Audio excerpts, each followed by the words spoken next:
Bom dia, povo de Deus, que a paz do Senhor Jesus esteja no coração de vocês e a todos os meus amigos, Deus também venha abençoar cada um de vocês. Hoje eu quero estar meditando no livro de Juízes, capítulo 6, versos 12 e 13, aonde Deus dá uma vitória muito grande para o seu povo. Mesmo o povo abandonando o Senhor deu um escape para eles. Vamos ler. Capítulo 6, versos 12 e 13 do livro de Juízes. E diz: Então o anjo do Senhor lhe apareceu e lhe disse: O Senhor é contigo, varão valoroso. Mas Gideão lhe respondeu: Ai, Senhor meu, se o Senhor é conosco, por que tudo isto nos sobreveio? E que é feito de todas as suas maravilhas que nossos pais nos contaram, dizendo: Não nos fez subir o Senhor do Egito? Porém agora o Senhor nos desamparou e nos deu na mão dos midianitas. Vejam que essa história não começa aqui, né? Ela é uma parte de um montante da qual tudo isso sucedeu. Veja que o povo de Israel ficou muitos anos servindo aos midianitas, que eram inimigos de Deus. Mas por que tudo isso aconteceu? Porque eles fizeram aquilo que era mal aos olhos do Senhor, como diz aqui no versículo de número 1, no capítulo 6 de Juízes. Porém, os filhos de Israel fizeram o que parecia mal aos olhos do Senhor. E o Senhor os deu na mão dos midianitas por 7 anos. Você já imaginou uma pessoa ficar oprimida por 7 anos? 7 anos são muitos anos, irmão, né? Viu, meu amigo? São muitos anos a pessoa numa opressão, né? Numa escravidão, numa servidão. E diz aqui no verso 2 aí: prevalecendo a mão dos midianitas sobre Israel, fizeram os filhos de Israel para si, por causa dos midianitas, as covas que estão nos montes, e as cavernas e as fortificações, porque sucedia que, semeando Israel, subiram os midianitas e os amalequitas, e também os do Oriente contra ele subiam, e punham-se contra eles em campo, e destruíam a novidade da terra, até chegarem a Gaza, e não deixavam mantimento em Israel, nem ovelhas, nem bois, nem jumentos. O que estava acontecendo aqui? Tudo que eles produziam, esses inimigos, principalmente os midianitas, vinha e saqueava, tomava tudo deles. Tudo permissão do Senhor, porque o povo abandonou a Deus. Quando nós abandonamos ao Senhor, nada prospera. Por mais que você junte, por mais que você consiga economizar, por mais que você tente prosperar, você pode ter a prosperidade que você quiser, mas se não fizer aquilo que agrada ao Senhor, os inimigos vêm e tomam tudo. E você fica sobre esse jugo, porque não abençoou o Senhor aquilo que você tinha ou aquilo que você tem. Olha o verso 5 diz: porque subiam com seus gados e tendas, vinham como gafanhotos. Olha o que é vir como gafanhoto. Eram muitos, né? Em tanta multidão que não se podia contar. Então, esse exército dos inimigos, quando vinham para tomar tudo que era de Israel, eles vinham em bando, né? Vinha de muita gente, uma multidão. E diz aqui: não podia se contar esse exército que tomava aquilo que Israel produzia, aquilo que Israel prosperava. Nem a eles, nem aos seus camelos. E entravam na terra para a destruir. Eles só não tomavam, como destruíam tudo que eles tinham. Dá para perceber quando nós abandonamos ao Senhor ou quando não agradecemos a Ele pelas bênçãos, né? Diz assim no verso 6: assim Israel empobreceu. Como pode a pessoa estar próspero e ser pobre, né? Como pode a pessoa ter uma terra deleitosa, uma terra boa, né? Ter a prosperidade e ela ficar pobre? Assim Israel empobreceu muito pela presença dos midianitas. Por mais que prosperasse, Deus permitia que os inimigos viessem e tomassem tudo que eles tinham. Então, quando isso estava acontecendo, diz: então os filhos de Israel clamaram ao Senhor. Então eles lembraram que precisavam do Senhor para que a prosperidade da qual eles tinham não sucedesse que o inimigo tomasse. Olha o verso 7. E sucedeu que, clamando os filhos de Israel ao Senhor por causa dos midianitas, enviou o Senhor um homem profeta aos filhos de Israel, que lhes disse: assim diz o Senhor, Deus de Israel: do Egito eu vos fiz subir, e vos tirei da casa da servidão, e vos livrei das mãos dos egípcios, da mão de todos quantos vos oprimiam, e os expeli de diante de vós, e a vós dei a sua terra. E vos disse: eu sou o Senhor vosso Deus, não temais aos deuses dos amorreus, em cuja terra habitais, mas não destes ouvidos à minha voz. Então Deus já tinha avisado para eles, que eles não tivessem medo dos amorreus, né? Ou desse povo. O que ele está dizendo aqui? Vocês lembram lá no passado, os pais de vocês contaram para vocês o que eu fiz lá no Egito? Eu tirei o povo de lá, tirei os seus pais de lá, com mão forte. Quem lembra aí das 10 pragas no Egito? O que foi que aconteceu lá? Até Deus permitir que morresse o primogênito de Faraó, porque ele não quis permitir que o povo de Deus saísse daquele lugar. Então Deus estava lembrando a eles o que Deus tinha feito. E o Senhor falou: olha, vocês vão entrar numa terra estranha, né, desse povo dos amorreus, mas saibam que eu posso fazer tudo por vocês, mas vocês não deram ouvido à minha voz. Então, quando nós não damos ouvido à voz do Senhor, ou não fazemos o que a Bíblia nos diz, o Senhor permite, mesmo você estando em prosperidade, mesmo que você ganhe muito, mesmo que você tenha um salário bom, mesmo que você tenha maior prosperidade, mas vem um e toma, vem outro e toma, vem outro e destrói. Não tem prosperidade nisso. Mas o Senhor quis resolver esse problema, porque o povo clamou, porque o povo buscou, sabendo que precisavam do Senhor. No verso 11 diz: então o anjo do Senhor veio e assentou-se debaixo do carvalho que está em Ofra, que pertencia a Joás, a Biezrita. E Gideão, seu filho, estava malhando o trigo no lagar para o salvar dos midianitas.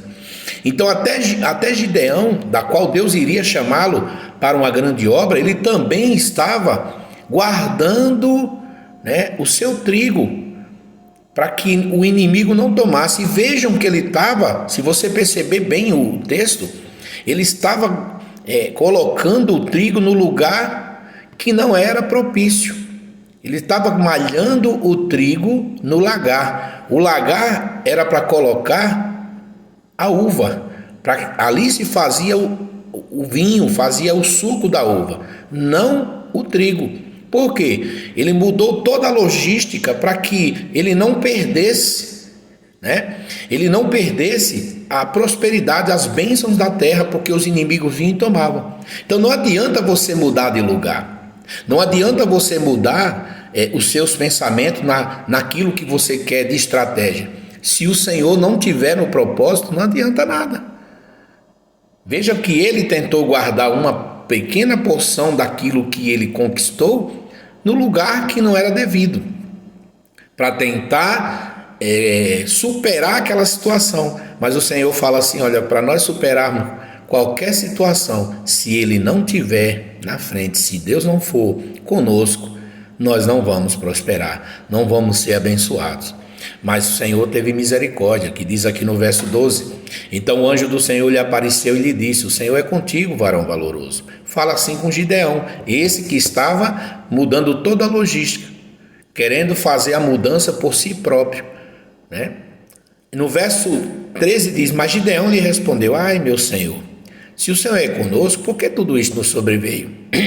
E que é feito de todas as suas maravilhas que nossos pais nos contaram, dizendo: não nos fez o Senhor subir do Egito?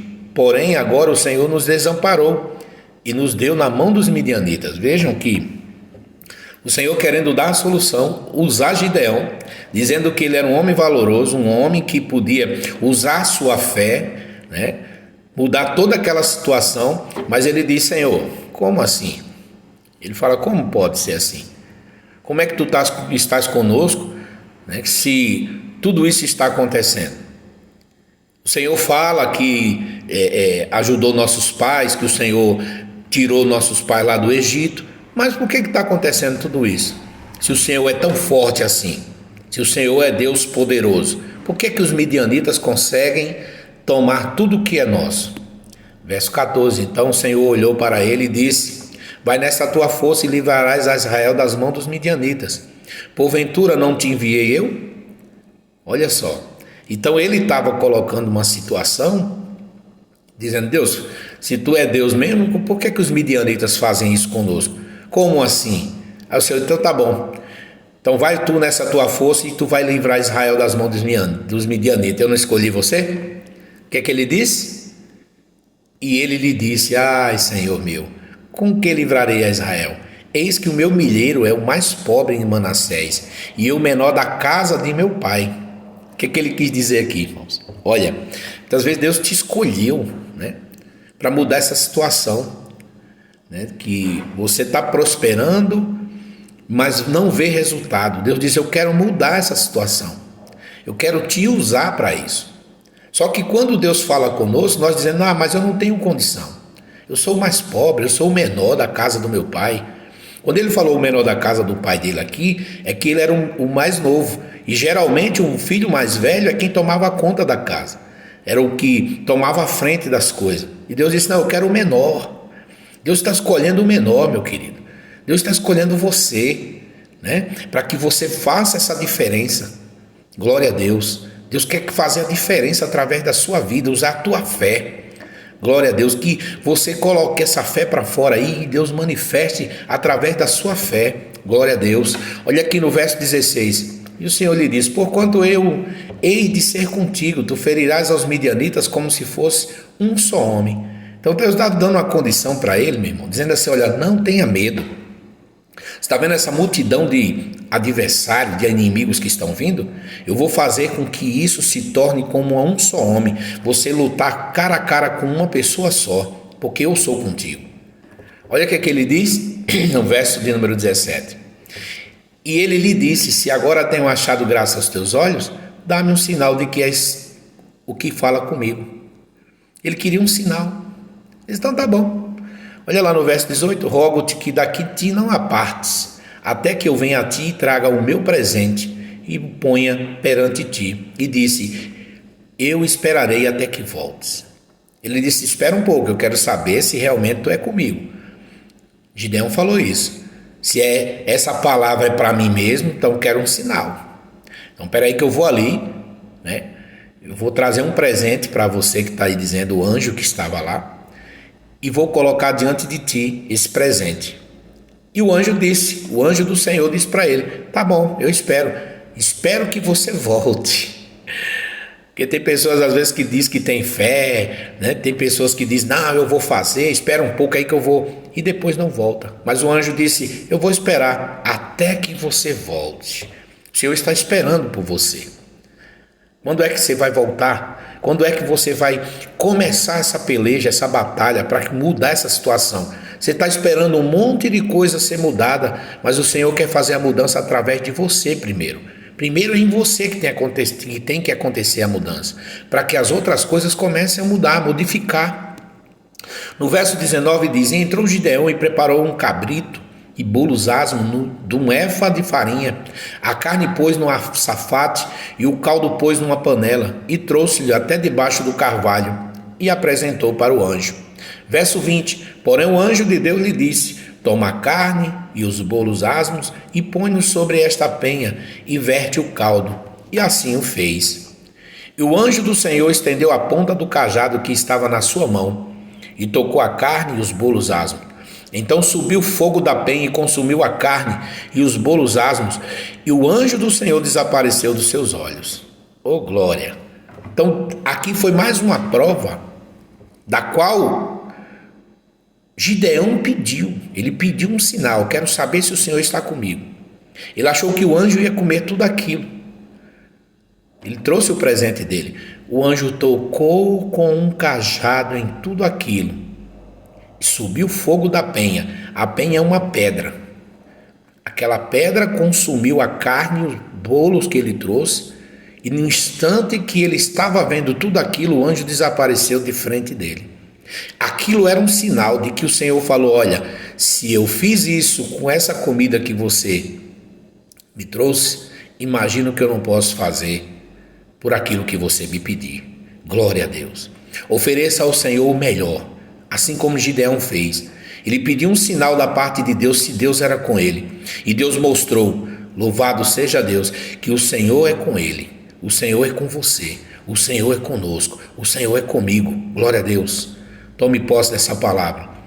Amanhã darei continuidade a essa mensagem, terminando essa situação. Não ficou só nisso. Se você aguardar, amanhã mandarei essa mensagem para o meu e o seu coração, terminando ela na segunda parte. Amém? Que Deus abençoe. Se inscreva no canal Flávio Santos, né? Dê um joinha lá, compartilhe com seus amigos essa mensagem se você gostou, e que Deus possa te abençoar grandemente com esta palavra. Amém? Que você seja bem-sucedido em nome de Jesus, e vai nessa tua força, porque o Senhor é contigo.